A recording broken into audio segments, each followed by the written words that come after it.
Hi friends, ನಮಸ್ತೆ. ನಾನು chef ಸಂಧ್ಯಾ. ಇವತ್ತು ನಿಮಗೆ ನಾನು ಮನೆಯಲ್ಲಿ ಟೊಮೊಟೊ ಕೆಚಪ್ ಹೇಗೆ ಮಾಡೋದು ಅಂತ ಸುಲಭ ರೀತಿಯಲ್ಲಿ ನಾನು ತಿಳಿಸ್ಕೊಡ್ತಾ ಇದ್ದೀನಿ. ಈ ವಿಡಿಯೋ ಇಷ್ಟ ಆದರೆ ಶೇರ್ ಮಾಡಿ, ಕಮೆಂಟ್ ಮಾಡಿ. ಯಾರ್ಯಾರು ನನ್ನ ಪೇಜ್ ಫಾಲೋ ಮಾಡ್ತಾ ಇಲ್ವೋ ಪ್ಲೀಸ್ ಫಾಲೋ ಮಾಡಿ. ಮೊದಲಿಗೆ ನಾನು ಟೊಮಟೊ ಹಣ್ಣು ತೊಗೊಂಡಿದ್ದೀನಿ, ಜಿಂಜರ್, ಗಾರ್ಲಿಕ್, ಆನಿಯನ್ ತೊಗೊಂಡು ಇದನ್ನು ನಾನು ಮಿಕ್ಸಿಗೆ ಹಾಕ್ಕೊಳ್ತಾ ಇದ್ದೀನಿ. ಇದೆಲ್ಲ ಟೊಮಟೊ ಹಣ್ಣನ್ನ ಚಿಕ್ಕದಾಗಿ ಕಟ್ ಮಾಡ್ಕೊಂಡಿದ್ದೀನಿ.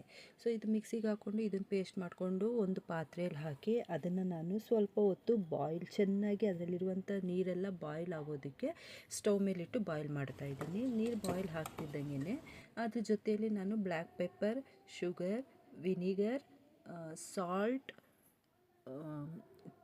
ರೆಡ್ ಚಿಲ್ಲಿ ಇದನ್ನು ಹಾಕಿ ಮತ್ತು ಅದನ್ನು ನಾನು ಕುದಿಸ್ಕೊಳ್ತಾ ಇದ್ದೀನಿ. ಇದೆಲ್ಲ ಚೆನ್ನಾಗಿ ಕುದ್ಮೇಲೆ ಒಂದು ಚಿಕ್ಕ ಸ್ಟೇನರ್ ತಗೊಂಡು ಅದನ್ನು ಕ್ಲೀನಾಗಿ ನಾನು ಸೋಸ್ಕೊಳ್ತಾ ಇದ್ದೀನಿ. ಸೋಸ್ಕೊಂಡಾಗ ನಿಮಗೆ ಫೈನಲಾಗಿ ಈ ರೀತಿಯಾಗಿ ಟೊಮೊಟೊ ಕೆಚಪ್ ರೆಡಿ ಆಗುತ್ತೆ.